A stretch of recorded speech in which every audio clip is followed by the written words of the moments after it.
Hello everyone, my name is Andrew Ko and my partner Ray Yang will be talking about testosterone.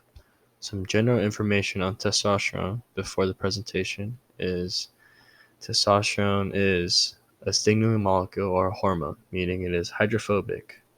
Thus, its receptor, the androgen receptor, is found inside the cell.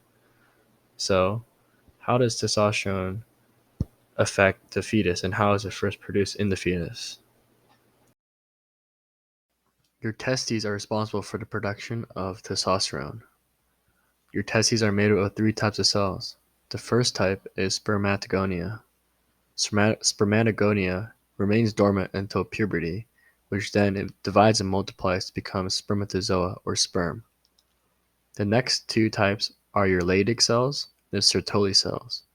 The Latex cells produce testosterone, and the Sertoli cells produce anti-Mullerian hormones. These two come together during fetal development in the Wolffian ducts to make the ejaculatory ducts and the seminal vesicles. Once testosterone is produced, testosterone can diffuse through cell membrane, and if the cell has an enzyme called 5-alpha reductase present, the testosterone will be converted into DHT or dihydrotestosterone.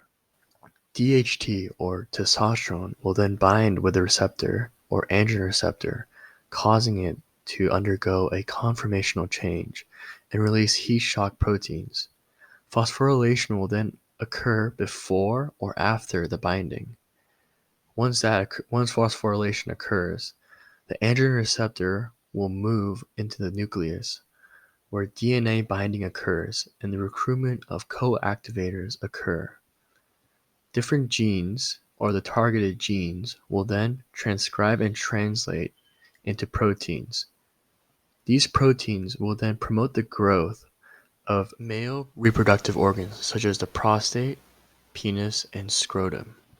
I will now have my partner Ray Yang explain different antagonists and agonists that occur for testosterone. Hi, my name is Ray, and I will be talking about the antagonists of the testosterone signaling pathway. As we know, testosterone binds to androgen receptors, and the androgen receptor antagonists can come in many different forms, and they are usually from external forces with the goal of treating diseases or abnormalities caused by testosterone. Today we'll go over 3 inhibitors which act as antagonists for the testosterone signaling pathway.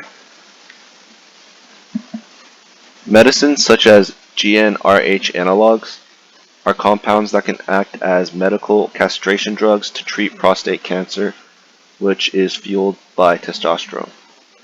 The Gnrh analogues will inhibit the G protein coupled receptor Gnrh, which will then decrease levels of LH and FSH. And in turn, this will cause a reduced level of testosterone production and will reduce the likelihood of prostate cancer. Next, we have Finasteride, which treats benign prostatic hyperplasia. Benign prostatic hyperplasia is when the prostate is enlarged and causes urination difficulty. Finasteride acts as an inhibitor for the 5-alpha reductase.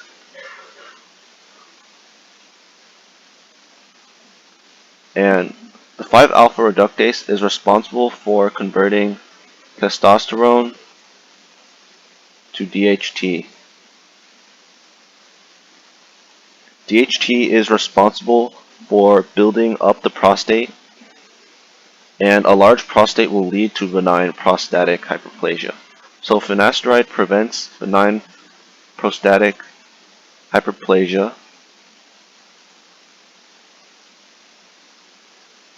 by blocking 5-alpha reductase and preventing the conversion of testosterone into DHT.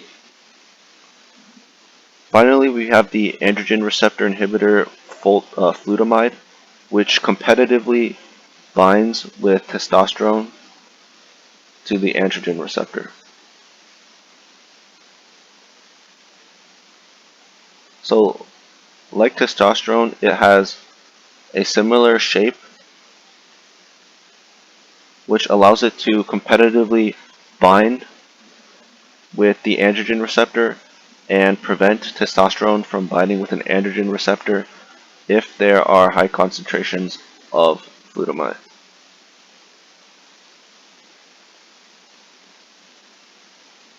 There's spelling error here.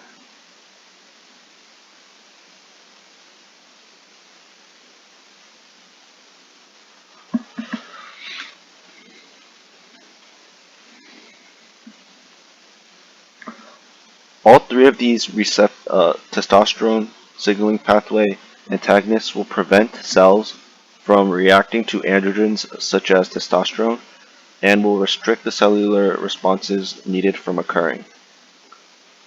Without testosterone being produced or converted into other compounds, development of male characteristics or testosterone-fueled diseases such as prostate cancer and benign prostatic hyperplasia will decrease in rate of development. Thank you.